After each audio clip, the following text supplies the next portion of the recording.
दोस्तों एक पुटीशन तैयार हो गई है, ओदी टीवी तैयार हो गई है। ये दूआ पुटीशन कर रहे हैं, वो 12 प्लेटा का पिया। ये अस तैयार कर रहे हैं 15 प्लेटा वाला। बहुत ही खूबसूरत तैयार हो रहा है। अस्सलाम वालेकुम दोस्तों, मेरा यूट्यूब चैनल वेदे पे अली हसन हार्डवेयर इंजीनियर। एक कलंपा के सुराख कटेंदे पे निशान ला के। ये 1 2 3 4 ते 5 6 निशान लावने। समझ आई ही तनवीर? ये 6 कलंपा के एक साइड तो सुराख निकलने, 6 सुराख दूसरी साइड तो निकलने, 12 सुराख ये हो गए, 12 वो कढ़ने। इन्होंने प्लेटा के सुराख निकले जोड़े अस तले पुटीशन लावना। ये जी प्लेट की मोटाई तो चेक करा देने। ये वेख लो जी, ये मोटाई है।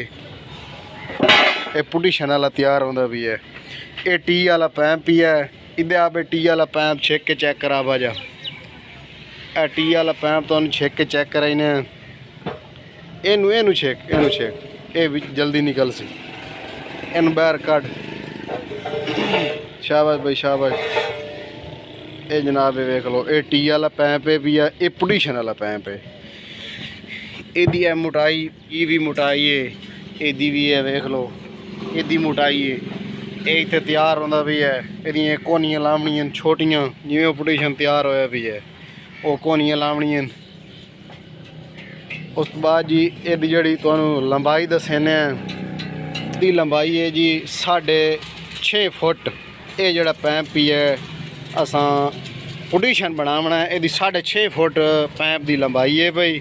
जड़ा ये टी वाला पी है ये 4.5 फुट यदी लंबाई पई है। अज 15 प्लेटा वाला पैनल तैयार करेंदे पे जमीन वाला।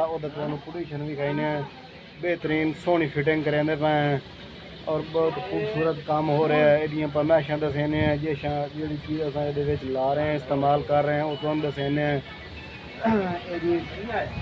6.5 फुट ये पैंप है भी 6.5 फुट। यदा फुट 8 किलो वजन है भी। ये अस पुटीशन लेंदे पे।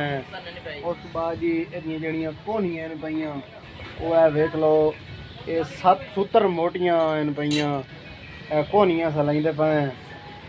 ये जी प्लेट है ये 1 इंच की प्लेट है। मोटाई यदी जी है भाई, जी मुरबा फुट चौड़ाई है भाई। वो यदी चौड़ाई 2 बाई 2 की है। 2 फुट इंज पई चौड़ाई, 2 फुट यदी इंज मुरबा फुट 2 ये जनाब ये 6.5 पिया। ये कोनियाँ बड़ी खूबसूरत है। इस तले प्लेट भी बड़ी लगती पई है और टी वालियाँ कोनियाँ पई, टी वालियाँ कोनियाँ पई। तो भाई मिस्त्री अली हसन तैयार कर रहा है अड्डा फतेहपुर से। ये टी वाला पैंप ही है, ये टी वाला पैंप है। ये कट पीस दे छोड़े जो कलंप से अस फिट करना है वो कट पीस आ गए। कट दे के कलंप से फिट करना है। बाकी भी काम हो रहे हैं। दोस्तों टी तैयार कर लीए वेख लो जनाब। ये नाल मुकम्मल कोनियाँ ला ली, बिल्कुल फिट करके वेल्डिंग कर रहे हैं। चल भाई ला वेल्डिंग ला, मेट ला। ये वेल्डिंग करेंदे पे। ये टी तैयार हो गई है। 15 प्लेटा वाला पैनल तैयार करेंदे पे। ये ओदी टी है भाई। तुम जुगरदू भी खा देने। बस कर भाई बस कर बस कर बस कर। इन पर तले सट के मोड़े दियाँ लहर छेक छोड़।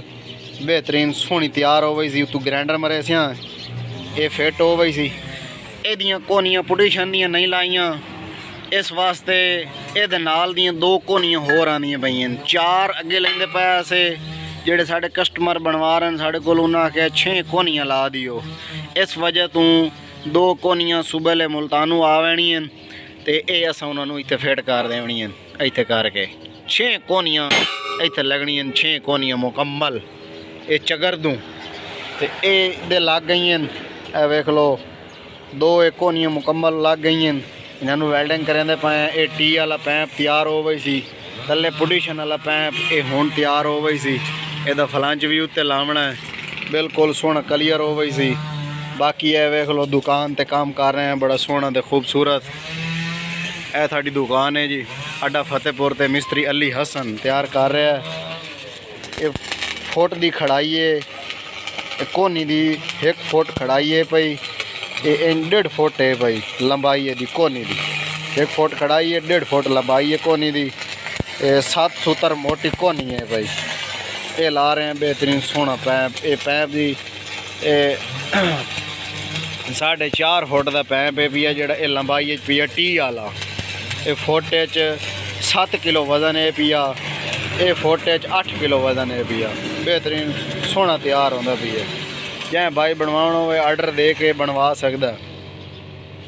दोस्तों पुटीशन वेल्डिंग कर रहे हैं, वेख लो। ये कोनियाँ ला के बेहतरीन खूबसूरत वेल्डिंग होता पी है। प्लेट नाल कोनियाँ ला के। ये प्लेट है भाई, ये टी तैयार हो गई है, मुकम्मल वेल्डिंग भी हो गई है। हुण कोनियाँ वेल्डिंग करेंदे पे तले पुटीशन है। 6 कोनियाँ पईयां। वेख लो बेहतरीन खूबसूरत तैयार होता भी है। 2 फुट की प्लेट है, 6 कोनियाँ पईयां। फुट लंबाई है, 8 इंच की चौड़ाई है। तैयार होता भी है। बेहतरीन खूबसूरत तैयार कर रहे हैं। मुकम्मल वेल्डिंग क्लियर हो रहा है। ये वेल्डिंग के भी धुएं गर्म हो गई है।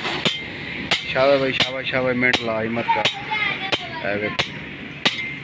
ये वेल्डिंग देन पे धुएं टोके छुआ ठपेंदा बैठा।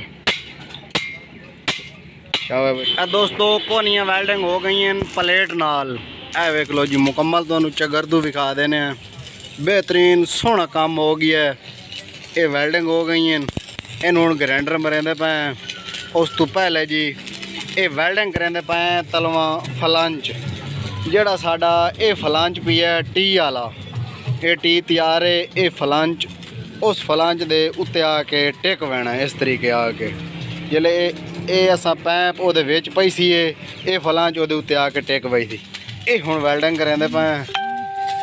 ए वेखो जी शाबाश भाई शाबाश, हिम्मत कर।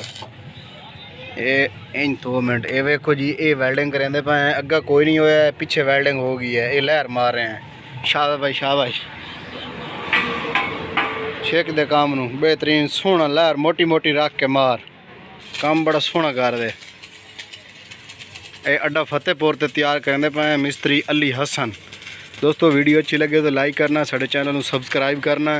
नेक्स्ट वीडियो से मिलेंगे, तब तक के लिए अल्लाह हाफिज़।